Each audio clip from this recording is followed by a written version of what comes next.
साक्षात् परं ब्रह्म तस्मै श्री गुरुवे नमः। ओम अखंडमंडलाकारं व्याप्तं येन चराचरं तद्भुतं दर्शितायेन तस्मै श्री गुरुवे नमः। मंगलमूर्तये नमः। श्रीधार शक्ति देव्यै नमः। आज गुरु पूर्णिमा के महापावन पर्व पर सभी सनातन धर्मियों, आचार्य बंधु, सभी मित्र बंधु, सनातन धर्म के प्रेमियों को गुरु पूर्णिमा की हार्दिक शुभकामनाएं और बधाई।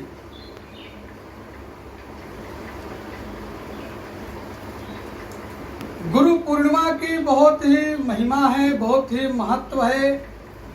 गुरु पूर्णिमा की महत्व क्या है कि भगवान ने स्वयं कहा है, गुरु गोविंद दो खड़े काके लागो पांव, बलिहारी गुरु आपने गोविंद दियो बताए।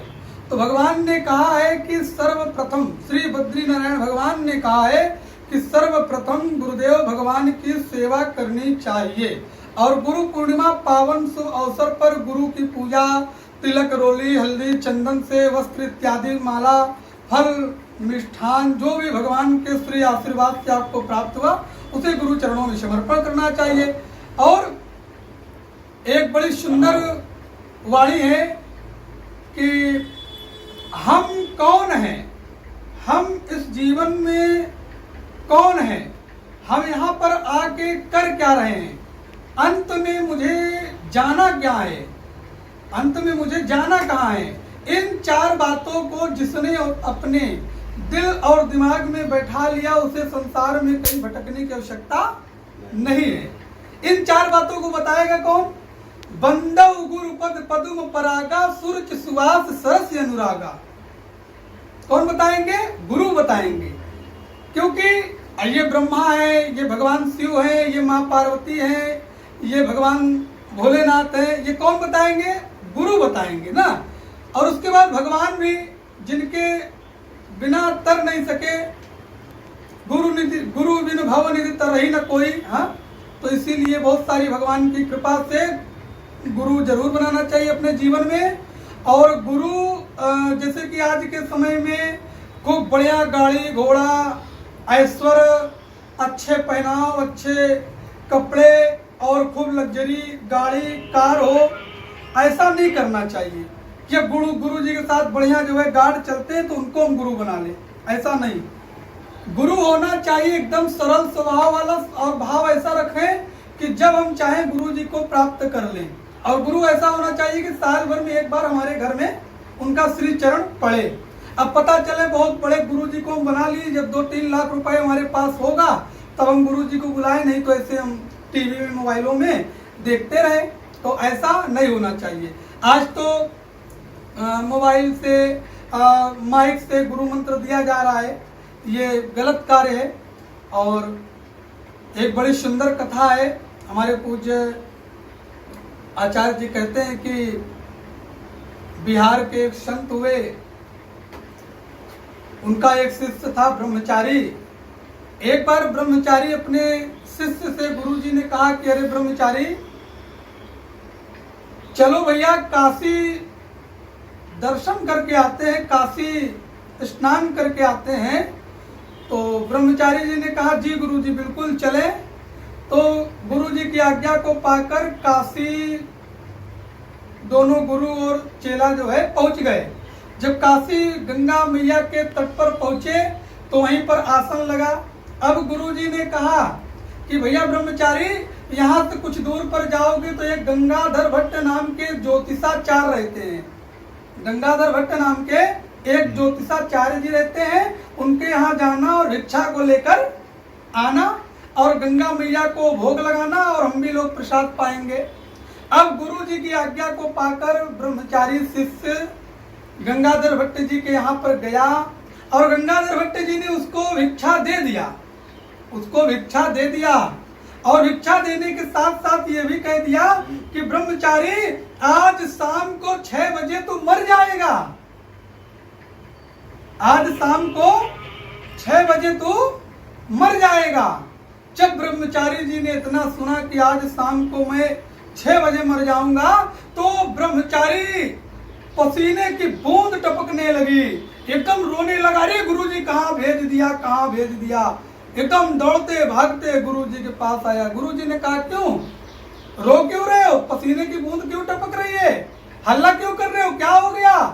तो ब्रह्मचारी ने कहा अरे गुरु जी, उन्होंने शास्त्री जी ने कहा है कि आज शाम को 6 बजे तू मर जाएगा। तो गुरु जी ने कहा कि शाम को 6 बजे मरेगा ना, अभी से क्यों मर रहा है, अभी से क्यों मर रहा है, शाम को 6 बजे मरेगा ना, चल बाटी बना और गंगा मैया को भोग लगा और हम भी पाए और तू भी प्रसाद पा। तब ब्रह्मचारी कहता है गुरु जी मरने की खबर तो मेरी मिली है ना, आप तो केवल बातें बना रहे हैं। तब ब्रह्मचारी ने गुरु की आज्ञा को मानकर बाटी बनाए और गंगा मैया को भोग लगाया। गुरु चेला दोनों प्रसाद पाए और गुरु जी विश्राम करने लगे। 4 बज गया, 5 बज गया, गुरु जी विश्राम करने लगे। जोर जोर से चरणों को दबा रहा है और पसीने की बूंद टपक रहा है। अब प्राण निकलेंगे, अब प्राण निकलेंगे, अब प्राण निकलेंगे। लेकिन गुरु महिमा की इतनी बड़ी अपार कृपा है कि ब्रह्मचारी गुरु जी के सेवा में लगा हुआ है, गुरु जी के चरणों को दबा रहा है।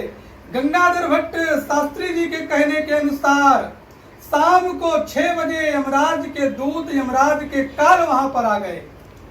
आकर एक किनारे पर बैठ गए और वो गुरु की सेवा कर रहा है।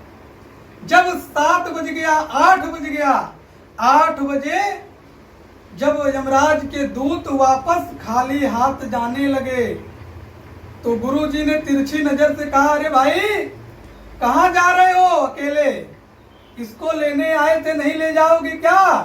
तब यमराज के दूत कहते हैं कि गुरु जी मेरे मालिक यमराज की आज्ञा है, अगर कोई गुरु के चरणों को दबा रहा हो तो उसके प्राण नहीं लेके आना है, उसको प्रणाम करके चले आना है, उसको प्रणाम करके चले आना है। अब उधर दूत चले गए।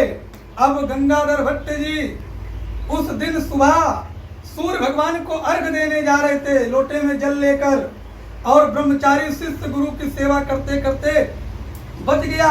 अब दूसरे दिन गंगाधर भट्ट जी के यहाँ ब्रह्मचारी शिष्य गुरु जी की आज्ञा से पहुंचा, डंडा लेकर नाचते घूमते फिरते हुए। अब गंगाधर भट्ट जी सूर्य भगवान को जल देने जा रहे थे।